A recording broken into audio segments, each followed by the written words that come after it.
ils auraient intérêt à lire un livre de Frédéric Lenoir qui s'appelle « Socrate, Jésus et Bouddha ».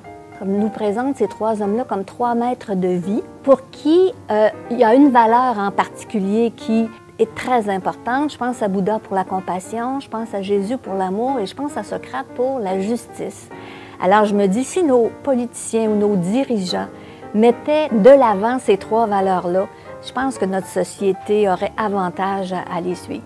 Justin Trudeau, moi je ferais lire le livre sur les paradis fiscaux d'Alain Deneau.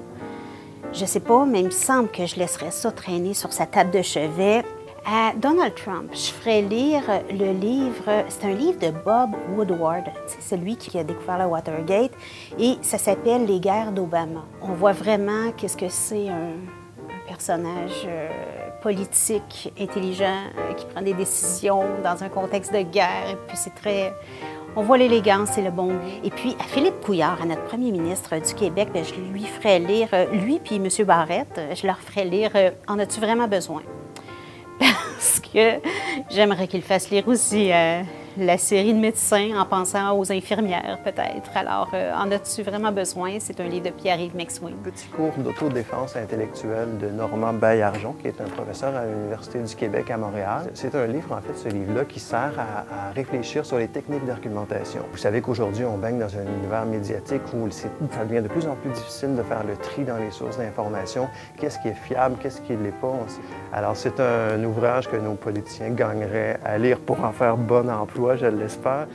Bien, ce serait zone lecture, dans le fond. Je trouve que tous ceux qui ont un impact par rapport à la lecture, par rapport au milieu scolaire, dans les bibliothèques, tu sais, on dirait qu'il y a des standards toujours élevés, il faudrait performer dans tout. Puis quand tu lis ce livre-là, ça te montre tellement que finalement, c'est simple. Tu veux faire un enfant lecteur, il faut qu'il ait du temps, il faut qu'il lise.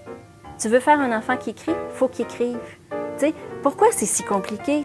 Et ces dernières années, dans notre littérature québécoise, il y a beaucoup d'auteurs qui ont écrit sur le rapport que peuvent avoir les humains aux machines, comme par exemple Suréquipé de Grégoire Courtois, dans lequel on a une espèce de machine qui est une voiture organique. Et puis, on questionne beaucoup dans le roman à savoir à quel point elle a de l'humanité, cette machine-là. Ajouter à ça également de la poésie pour nous ramener aussi auprès de l'essence du monde, s'intéresser au quotidien, comme un recueil que j'ai beaucoup aimé, c'était Peut-être en Chine de Mathieu Croatia. Animal Farm, Fahrenheit 451, puis 1984 de George Orwell.